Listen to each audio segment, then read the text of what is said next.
जिस बात का डर था वही हुआ।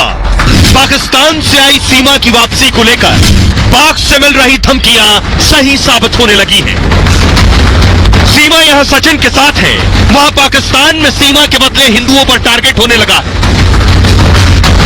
सीमा को पाकिस्तान नहीं भेजने पर मंदिर पर हमले शुरू हो गए हैं। आज आतंकियों ने मंदिर पर रॉकेट लॉन्चर से हमला कर दिया। आतंकियों ने धमकी दी थी, सीमा को पाक नहीं भेजा तो हिंदुओं पर हमला करेंगे, मंदिर गिराएंगे, ये करेंगे, सीमा को वापस भेज दो और शरीर में इसकी गर्दन काट के दिखाएंगे। इसमें मुल्ला टाइप बंदे हैं वो भी कर रहे हैं और एक एंकर को भी धमकी दी गई कि हम आपको भी मार देंगे। तो धमकियां चल रही हैं, बस भगवान भला करेगा सबका। सीमा ने पाक जाने से इनकार कर दिया। अब यही आतंकी पाक में हिंदुओं पर हमले कर रहे हैं। यहाँ भारत में सीमा सचिन कई दिन से सामने नहीं आए हैं। आलू भरा पराठा, पानी भरा गिलास, सीमा तेरी याद में भूख लगे ना प्यास। शायरी मर जाऊंगी, मिट जाऊंगी, अपने पति सचिन की हूँ, सचिन की होके मरूंगी, क्योंकि इन्होंने मुझसे वफा की है और मेरी आखिरी सांस तक इनसे वफा है। अगर मैं जिंदा हूँ तो इनके साथ रहूंगी, अगर मर गई तो फिर भले मुझे इनसे जुदा कर दिया जाए। तो सचिन यहाँ आलू और पराठा कर रहे हैं, वहां पाकिस्तान में देखिए, पाकिस्तान में जो आतंकी धमकी दे रहे थे वो आतंकी वो करने लगे जिस बात के लिए वो धमका रहे थे। मंदिर पर हमला हो गया आज रॉकेट लॉन्चर से। तस्वीर देख रहे हैं आप, रॉकेट लॉन्चर चल रहा है। ठीक इसी तरह से मंदिर को टारगेट किया गया। सीमा हैदर की वजह से पाक में हिंदू मंदिर पर हमला हुआ। पाकिस्तान के सिंध में डकैतों ने मंदिर पर हमला कर दिया और सीमा पाक के सिंध की दरअसल रहने वाली है। मंदिर पर रॉकेट लॉन्चर से हमला किया गया। डाकू ने पहले ही धमकी दी थी, आपको याद होगा, मैंने सुनवाया भी आपको। हमले के बाद सिंध में यह मंदिर बंद था जब यह रॉकेट लॉन्चर चला है। मंदिर बंद होने की वजह से जान माल का नुकसान नहीं हुआ है और हमले के बाद मौके पर पाकिस्तान की पुलिस पहुंची है मंदिर पर। 8 से 9 हमलावरों ने मंदिर पर हमला बोला था। हमले के बाद पाकिस्तानी डाकू मौके से फरार हो गए हमला करके। पुलिस सर्च ऑपरेशन चला रही है वहां कि ये कौन आतंकी थे, कहां गए। वहां मानवाधिकार आयोग ने लॉ एंड ऑर्डर पर सवाल उठाए, हिंदुओं की सुरक्षा पर सवाल उठाए। सिर्फ मंदिर पर हमला नहीं हुआ, कई हिंदुओं को बंधक भी बना लिया इन आतंकियों ने। वो कह रहे हैं सीमा को वापस भेजो वरना यहां हिंदू बंधक रहेंगे। सिर्फ मंदिर पर हमला नहीं किया गया, ये आप देख रहे हैं, बहुत से लोगों को बंधक बनाया गया है। पाकिस्तान में हिंदुओं को बंधक बनाया गया और सिंध में डकैतों ने 30 हिंदुओं को पकड़ लिया। महिला और बच्चों को भी डकैतों ने बंधक बनाया है। पाकिस्तान मानवाधिकार आयोग के हवाले से बड़ी खबर मिली है। सीमा हैदर को लेकर डकैतों ने धमकी दी थी। सीमा के भारत आने पर डकैतों ने यह धमकी दी थी। आतंकियों ने सीमा को पाकिस्तान लौटाने की धमकी दी थी। सीमा को वापस नहीं भेजने पर मंदिर पर हमले की धमकी दी, हमला कर दिया। सीमा सिंध वापस नहीं आई तो अंजाम भुगतना होगा, यह भी कहा था। सिंध में हिंदुओं को मंदिर नहीं जाने की चेतावनी दी है। अब पाकिस्तान में हिंदुओं पर अत्याचार जारी है। कराची में 150 साल पुराने मंदिर को तोड़ दिया गया। पंचमुखी हनुमान मंदिर को बुलडोजर से गिरा दिया है। कराची में मॉल बनाने के लिए हिंदू मंदिर तोड़ दिया गया। सुनिए उन डकैतों को, सुनिए जो ये पहले धमकी दे चुके थे, ये वार्निंग दे चुके थे। सुनिए, हमारा पहले जखन कबीले वाला है, हमारा लड़की इधर से गया है, तुम्हारा पाकिस्तान से गया, इंडिया में दिल्ली में गया, ये बात समझ लो। तुमने हमारा लड़की वापस नहीं किया। जिलो, जैकाबाद, कश्मीर, रतु तेरू, जहाँ जहाँ तुम्हारा हिंदू गैर मजहब आ गया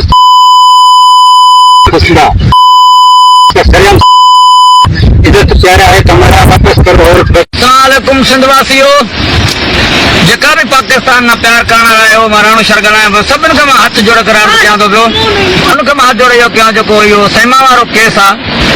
सेमा जेकी पाकिस्तान में 4 बालड़ा ऐं हिकिड़ी औरत थी करे वो गीता कबूल करे उते जेको ज़हीर या नेपाल में। आइए, अब सवाल यह है कि आतंकी कह रहे हैं सीमा को भेजो, पाकिस्तान में हिंदुओं पर हमला कर रहे हैं, तो क्या सीमा का बैग पैक होगा?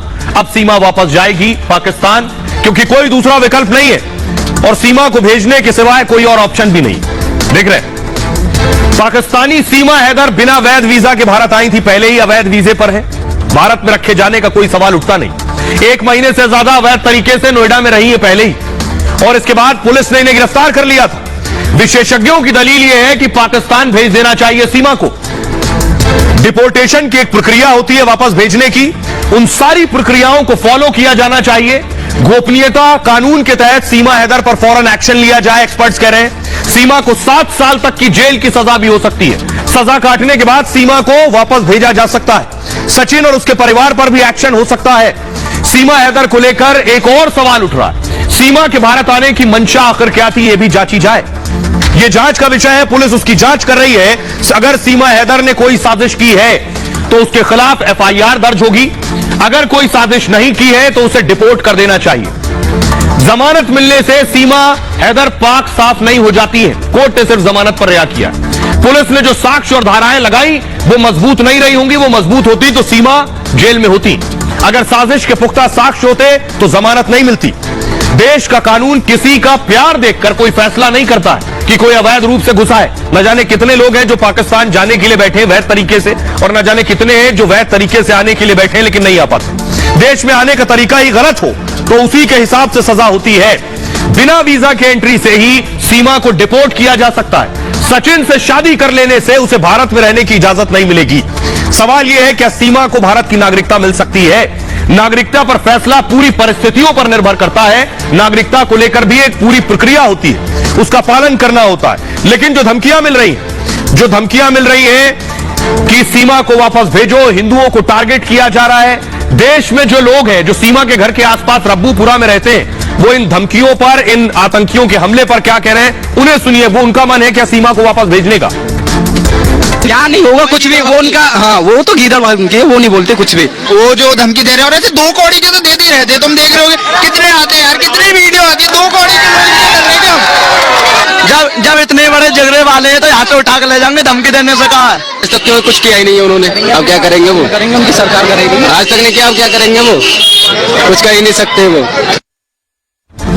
अब सवाल लोगों को सुन लिया। ये वो लोग हैं जो सीमा के घर के आसपास रहते हैं, रोज देखने जा रहे हैं, रोज सुनने जा रहे हैं, रोज मिलने जा रहे थे। अब सवाल यह है कि सीमा कहां है? सीमा कई दिन से गायब है, घर बंद है, घर में सीमा नहीं है। ये मैं इसलिए कह रहा हूं, आज पुलिस पहुंची सीमा के घर। अगली तस्वीर दिखाइए, ये देख रहे हैं, फुल स्क्रीन लीजिए जरा तस्वीर। सीमा के घर आज पुलिस ने दस्तक दी। सुबह सुबह पुलिस पहुंच गई। देखिए कई पुलिस वाले थे, सीमा के घर के अंदर पहुंचे और दरवाजा फिर से बंद कर लिया गया। पुलिस वाले अंदर गए, पहले नॉक करते रहे, दरवाजा खोला नहीं गया। बहुत देर बाद दरवाजा खोला गया सीमा के घर के अंदर का, और देखिए महिला पुलिसकर्मी भी है। पुलिस वाले उसके बाद घर के अंदर पहुंचे जब दरवाजा खोला गया, लेकिन सीमा इस घर में नहीं थी, सीमा दूसरे घर में। ये देख रहे हैं, ये पुलिस वाले बाहर निकले। एसएचओ को आप देख रहे हैं, पुलिस वाले इस घर से बाहर निकले। क्या सीमा अंदर थी? क्या पुलिस वालों ने पूछताछ की? बड़ी बात यह है, आइए अब मैं आपको दिखाने जा रहा हूं एक और तस्वीर, अगर है तो वो दिखाइए। ये जो तस्वीर देख रहे हैं महिला पुलिसकर्मी निकली। आइए मैं बताता हूं आपको कि पुलिस क्यों गई थी, पुलिस ने क्या किया घर पे जाकर, और पुलिस ने क्या सीमा से सवाल जवाब किए। हमारे सहयोगी वहां मौजूद थे, आपको बताऊंगा क्या हुआ। पहले देखिए, सीमा अगर अंदर थी तो सीमा से सवाल हुए। पाकिस्तानी सीमा हैदर 2 दिन से लापता है, कहां है कोई नहीं जानता। सीमा पड़ोसियों से भी नहीं मिल रही है, मीडिया, पड़ोसी सबसे मिलने पर रोक है। 2 दिन बाद आज सचिन के घर पुलिस पहुंची थी। सीमा सचिन के घर पर मौजूद नहीं थी। सचिन के घर के करीब ही सचिन सीमा रह रहे हैं बताया गया। सचिन के परिवार ने स्वास्थ्य का हवाला दिया है। नोएडा पुलिस की टीम ने सीमा से पूछताछ की। पुलिस की 5 सदस्यों की टीम 1 घंटे तक पूछताछ करती रही। इससे पहले 2 दिन पहले भी 3 घंटे तक पूछताछ हुई थी। सचिन के करीबी के घर ही पूछताछ हुई थी। सीमा हैदर को लेकर कई सवालों के जवाब अभी बाकी है। पुलिस की टीम काफी देर तक दरवाजा खटखटाती रही, लेकिन किसी ने दरवाजा नहीं खोला। काफी देर के बाद दरवाजा खोला गया। पुलिस ने सीमा के साथ सचिन से भी पूछताछ की है। पुलिस सीमा के दिए गए बयानों पर जांच कर रही है। सीमा हैदर पर पाकिस्तानी जासूसी होने का शक है, जासूस होने का। अब जरा सुनिए, जब सीमा के घर पुलिस पहुंची, हमारे सहयोगी जितिन वहीं मौजूद थे, उनकी रिपोर्ट देखिए। सर क्या स्टेटमेंट रिकॉर्ड किया सर आप लोगों ने? अभी कुछ कह नहीं सकते, हम क्या कर रहे हैं बताएंगे बाद में। ये जो सीमा है अंदर, हमें बोलने का वो अधिकार नहीं है इस बारे में। सीमा है सर, क्योंकि सीमा को लेकर तमाम सवाल खड़े हो रहे हैं। कोई जानकारी नहीं है अभी। सीमा के स्टेटमेंट आप लोगों ने अभी लिए सर? नहीं, अभी कुछ नहीं हुआ, अभी तो बस पूछताछ कर। ये क्या सर रूटीन अटेंडेंस है कि आप लोग चेक करने आ रहे हैं कि सीमा गाँव में है या नहीं? सर डेली साइन हो रहा है क्या सीमा का? सर कुछ तो बताइए कि क्या अटेंडेंस है, क्योंकि कोर्ट ने भी बोला है कि उनको यहीं पर ही रहना है। तो सीमा से पुलिस वाले पूछताछ करने पहुंचे, लेकिन अकेले पुलिस नहीं है। देश की 5 एजेंसियां सीमा को लेकर जांच कर रही है। सीमा सभी के लिए अबूझ पहेली बनी हुई है। यकीन करना मुश्किल है प्यार में आई है या इसके पीछे जासूसी भी है। देखिए कौन कौन सी एजेंसियां हैं। ये है देश की बड़ी एजेंसियां जो सीमा के मामले की जांच कर रही हैं। आईबी सबसे पहले आप देख रहे हैं, आईबी यानी इंटेलिजेंस ब्यूरो मामले की जांच में जुटी है। आईबी भारत की सबसे पुरानी खुफिया एजेंसी है। देश की आंतरिक सुरक्षा बनाए रखना इसकी जिम्मेदारी है। आतंक और खतरे से संबंधित हर इनपुट होता है आईबी के पास। दूसरी एजेंसी एटीएस यानी एंटी टेररिस्ट स्क्वाड। एटीएस भी सीमा मामले की जांच में जुटी है। एटीएस का काम है आतंकी घटनाओं पर लगाम लगाना, यानी आतंक से जुड़ी घटना या व्यक्ति की एटीएस जांच करती है। अगली बड़ी एजेंसी है एमआई यानी मिलिट्री इंटेलिजेंस मामले की जांच कर रही है। कहीं सीमा के निशाने पर देश के सैन्य ठिकाने, सैन्य संस्थान तो नहीं है? क्या उसकी जानकारी, नजर सेना की खुफिया जानकारी पर तो नहीं है? इसके लिए एमआई जानकारी जुटा रही। एलआईयू लोकल इंटेलिजेंस यूनिट, स्थानीय खुफिया विभाग भी सीमा की जांच में जुटा है। एलआईयू स्थानीय स्तर पर अहम जानकारी जुटा रहा है। ये पुलिस वाले जो पहुंच रहे हैं ये भी उसका हिस्सा हो सकते हैं। सीमा पिछले 50 दिन से नोएडा में कहां गई, किससे मिली, क्या कर रही थी, क्यों छुप कर रह रही थी, क्यों पुलिस से भाग रही थी, सचिन और सीमा की किस किस से मुलाकात हुई। एलआईयू ने ये सभी डिटेल दूसरी एजेंसियों को साझा करेगी और उसके बाद पुलिस। आज पुलिस पहुंची, दूसरी बार पूछताछ के लिए पहुंची। इसके अलावा यूपी पुलिस की टीम लगातार एक्शन में है। संदिग्ध लगने पर दोनों को गिरफ्तार किया गया था। यूपी पुलिस लगातार दोनों से पूछताछ कर रही है, सवाल जवाब कर रही है। सुनिए जरा अब डिफेंस एक्सपर्ट, सालों फौज में बिताए मेजर गौरव आर्या को सुनिए, वो सीमा को लेकर क्या कह रहे हैं। अगर वो औरत और 4 बच्चे आ सकते हैं अनडिटेक्टेड भारत के अंदर, तो दोस्तों एक बात सोचिए, हजारों पाकिस्तानी भी आ सकते हैं। क्या करना है, दुबई से नेपाल फ्लाइट लेनी है? नेपाल आप पहुंच गए। नेपाल तो एक अलग कंट्री है, अलग देश है, अलग मुल्क है। नेपाल से आप पैदल चल के आ जाएं भारत, आप साइकिल से आ जाएं, मोटरसाइकिल से आ जाएं, कौन पूछ रहा है आपको? तो ये देखने की बात है कि कितने लोग ऐसे पाकिस्तानी नेपाल के रास्ते भारत में आ चुके हैं। क्योंकि नेपाल से आना जाना, मैं खुद गया हूं नेपाल, मैं पशुपतिनाथ जी के दर्शन करने गया था। और अगर आप भारतीय हैं, इंडियन हैं, तो आपको वहां पे कोई नहीं पूछता, आप आओ जाओ आपकी मर्जी। और सिमिलरली भारत में अगर आप नेपाली हैं, आपको कोई नहीं पूछता, आप आ जाओ आपकी मर्जी। तो ये आओ जाओ आपकी मर्जी, कोई नहीं पूछता, ये कितना बड़ा नेशनल सिक्योरिटी थ्रेट है भारत के लिए।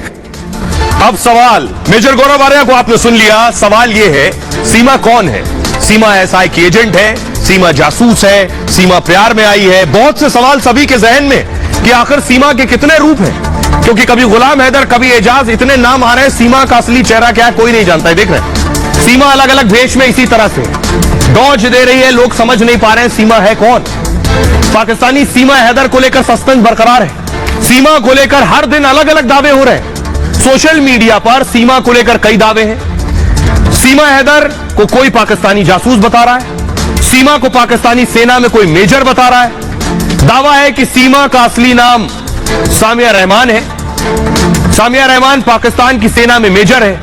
खास मकसद से सीमा हैदर भारत पहुंची, यह दावा किया जा रहा है। सीमा हैदर को आईएसआई एजेंट बताया जा रहा है। पाकिस्तान में सीमा के अलग अलग दोस्तों के बयान आ रहे हैं। इससे सीमा हैदर को लेकर गुत्थी और उलझ गई है कि आखिर सीमा है कौन। अब सीमा कौन है कैसे पता चलेगा? पूर्व डीजीपी विक्रम सिंह साहब को सुनिए, वो कह रहे हैं तरीका एक है भाई, सीमा को पकड़िए, लाई डिटेक्टर टेस्ट करिए, सच सामने आ जाएगा। सुनिए। पाकिस्तानी महिला सीमा का प्रकरण पूरी तरीके से संदिग्ध है और इसमें गहराई से जांच की आवश्यकता है।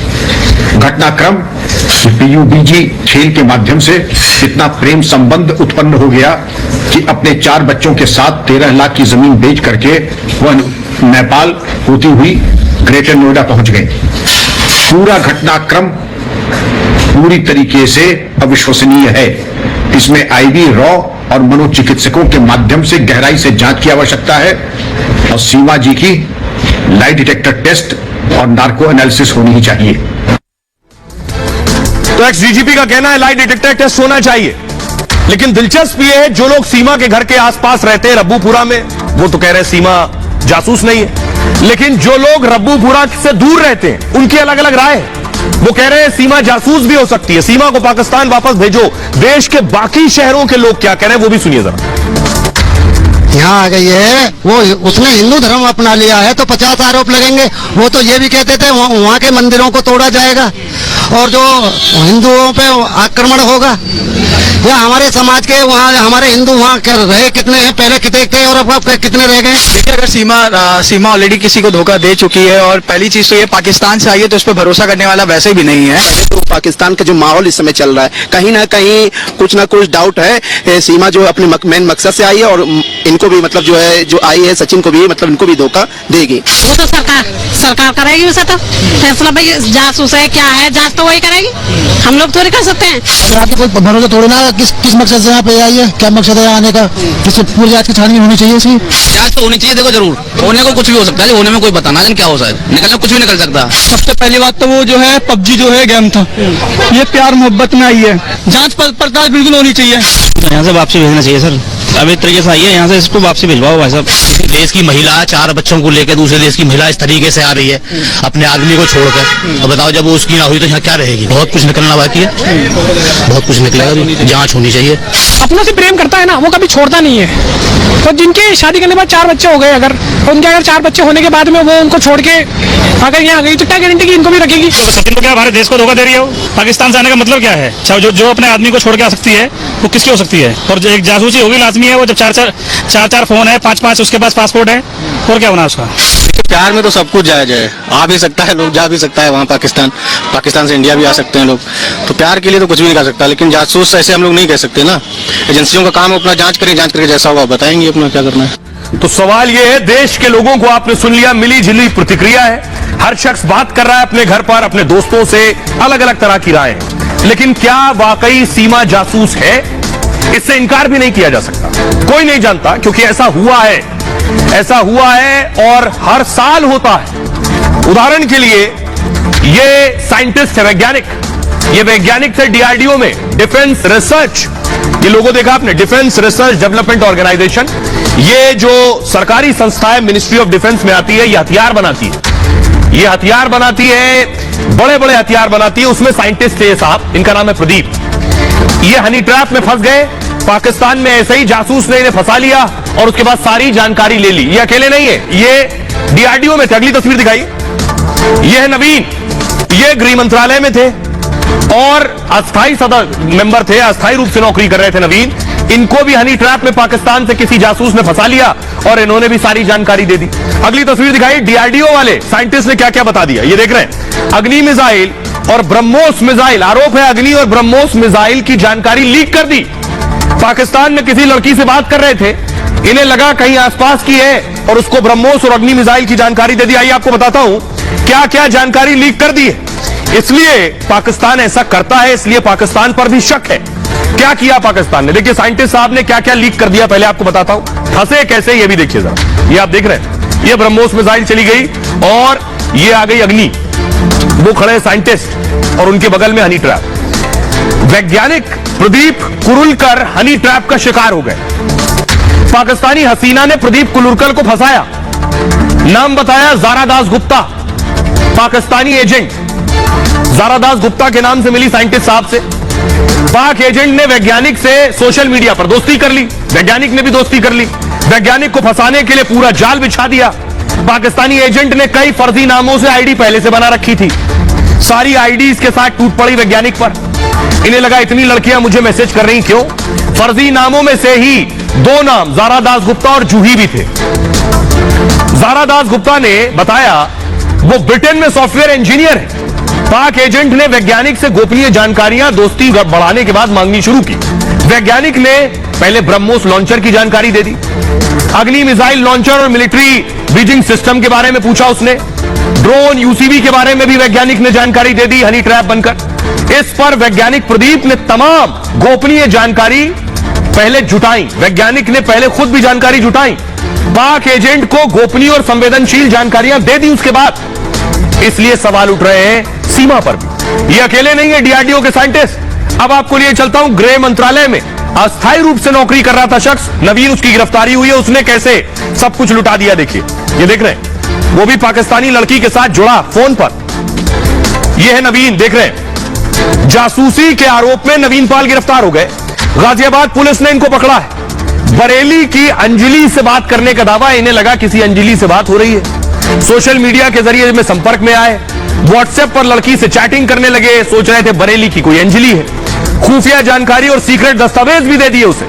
लड़की ने खुद को उत्तर प्रदेश की बरेली का बताया, लेकिन पाकिस्तान में बैठी थी। व्हाट्सएप का वर्चुअल नंबर भी, यानी आप इंटरनेट से कई बार बात करेंगे तो आप जो चाहें वो नंबर भी उसमें दे सकते हैं। उसका नंबर बरेली का आ रहा था, लेकिन वो इंटरनेट के जरिए था। जांच हुई, पता चला अंजलि पाकिस्तान में है। उसका नाम अंजलि नहीं कुछ और भी हो सकता है। पता चला आईपी एड्रेस से, इंटरनेट के एड्रेस से, कि नंबर तो कराची का निकला। सीमा भी कराची से आई है, इसलिए सभी को डर और बढ़ गया है, ये इसलिए कहा जा रहा है। अब सुना रहा हूं मैं आपको, सुनिए। कर्नल शैलेंद्र सिंह बता रहे हैं कि पाकिस्तान इस तरह से हनी ट्रैप के जरिए भारत में इस तरह के अधिकारियों को फंसाता है। सुनिए। हनी ट्रैप के केसेस कितने आते हैं साल में? 10, 12, 14, 130 करोड़ में इस तरह की वीकनेस नहीं होनी चाहिए, लेकिन अगर हो भी जाती है तो इसका मतलब ये नहीं है कि पूरी देश की जनता हनी ट्रैप में है। हमारे यहाँ सोशल वैल्यूज बहुत ज्यादा महत्व रखते हैं, फैमिली वैल्यूज बहुत ज्यादा महत्व रखते हैं, और सर्वोपरि होता है हमारी देशभक्ति। कभी कभी कोई भटक जाए, ये एक अपने आप में बहुत अनफॉर्चुनेट बात है, but at the same time जिम्मेदारी से ये कह सकते हैं कि ये बहुत ही खतरनाक ट्रेंड है, एक बहुत ही गलत तरीके की चीज पाकिस्तान इस्तेमाल कर रहा है, अनएथिकल है। We have to guard against it. अब मैं क्यों कह रहा हूं, ये हनी ट्रैप जो नवीन फंसा बरेली की अंजलि समझकर, ये कराची से थी। अगली तस्वीर देखिए, ये जो सीमा हैदर आई है ये भी कराची से ही है, कराची की रहने वाली है। पहले सिंध में रहती थी, गुलाम से शादी करके कराची में आ गई। अगली तस्वीर दिखाई। ये जो तस्वीर है ये कराची के उस घर का है जहां सीमा हैदर रहा करती थी। कराची की तस्वीर है, ये वो गली है जिसमें सीमा हैदर रहा करती थी शादी के बाद मकान लेकर। अगली तस्वीर दिखाई। अब मैं ये क्यों बता रहा था कराची से, क्योंकि पाकिस्तान की जो आईएसआई है, यानी उनकी जो खुफिया एजेंसी है जिसके हेड है नदीम अंजुम, आईएसआई के हेड है, और आईएसआई यही काम करती है, जासूस तैयार करती है, हनी ट्रैप तैयार करती है, और उसके बाद भारतीय अफसरों को शिकंजे में लेती है, उनसे जानकारी जुटाती है। इसमें पाकिस्तान बाकायदा ऑर्गेनाइज तरीके से काम करती है। अगली तस्वीर दिखाई। यह है पाकिस्तान में रावलपिंडी में हेडक्वार्टर। इस हेडक्वार्टर में वो जासूस लड़कियां तैयार की जाती है जो हनी ट्रैप बनाती है। ये सच है, ये वो ऑफिस है जिसमें ये तैयार होता है। अब मैं आपको बताता हूं पाकिस्तान के नक्शे में ये हनी ट्रैप का जो सेंटर है ये कहां पर है। पाकिस्तान बाकायदा तैयारी के साथ पूरी टीम बनाकर इस पर काम करता है। देखिए जरा, ये देख रहे हैं पाकिस्तान का नक्शा है, और रावलपिंडी आपको नजर आ रहा है, ये है रावलपिंडी। नीचे आपको हैदराबाद नजर आ रहा है। तो रावलपिंडी और हैदराबाद ये दो जगह है जहां पाकिस्तान हनी ट्रैप सेंटर बनाया हुआ है। अब मैं आपको बताऊं इस हनी ट्रैप सेंटर में कैसे खेल होता है, कैसे लड़कियों को जासूस बनाकर, स्पाई बनाकर या हनी ट्रैप के जरिए अफसरों से बात करवाना शुरू करते हैं। ये देख रहे हैं पूरा हनी ट्रैप का जाल है। पाकिस्तान आर्मी, पाकिस्तान की खुफिया एजेंसी सब इसमें मिली हुई है। आपको बताऊं कि आईएसआई पाकिस्तान में हनी ट्रैप कॉल सेंटर चला रही है। दावा यह है कि पाकिस्तान में आईएसआई के दर्जनों कॉल सेंटर है। रावलपिंडी और हैदराबाद में बाकायदा ट्रेनिंग दी जाती है। रावलपिंडी में पाकिस्तानी सेना का हेडक्वार्टर है। यहीं पर फातिमा जिन्ना विमेन यूनिवर्सिटी है, सिर्फ लड़कियों की यूनिवर्सिटी। दावा है यहां पर हनी ट्रैप सेंटर चलाया जाता है, हिंदुस्तानियों को फंसाने की ट्रेनिंग दी जाती है। सोशल मीडिया पर पहले लड़कियों को लड़कियां टारगेट ढूंढती हैं। सेक्सटिंग के जरिए हनी ट्रैप का जाल बिछाया जाता है। सेक्सटिंग का मतलब है न्यूड फोटो के जरिए, नोटी टेक्स्ट के जरिए, न्यूड कॉल्स के जरिए बातों में फंसाकर हसीनाएं गोपनीय जानकारी निकालती हैं, और लड़की को एक दिन में 50 प्रोफाइल हैंडल करने होते हैं। टारगेट हिंदू है तो उसने माथे पर बिंदी लगाई होगी, लड़की ने खुद को दिखाती है वो हिंदू है, जैसे नवीन के साथ हुआ, बरेली की अंजलि बनकर मिली। फंसाने के लिए फर्जी नामों से फेक अकाउंट बनाए जाते हैं। 2022 में ऐसे ही पाकिस्तानी हनी ट्रैप सेंटर का खुलासा हुआ। पाक के हैदराबाद और रावलपिंडी में ये दो कॉल सेंटर मिले थे। कॉल सेंटर के लिए ट्रेनिंग पाकिस्तान के रावलपिंडी में दी गई। पाक आर्मी हेडक्वार्टर में लड़कियों को प्रशिक्षण दिया जाता है। यूनिवर्सिटी के विज्ञापन से ट्रेनिंग सेंटर की जानकारी मिली कि इस बात की ट्रेनिंग हो रही है बाकायदा। लेकिन ये डराने वाला है कि पाकिस्तान आखिर कर क्या रहा है। अब मैं आपको बताता हूं, रक्षा विशेषज्ञ हैं वेद भूषण साहब, वो बता रहे हैं कि पाकिस्तान तो ऐसा करेगा, लेकिन बचना कैसे।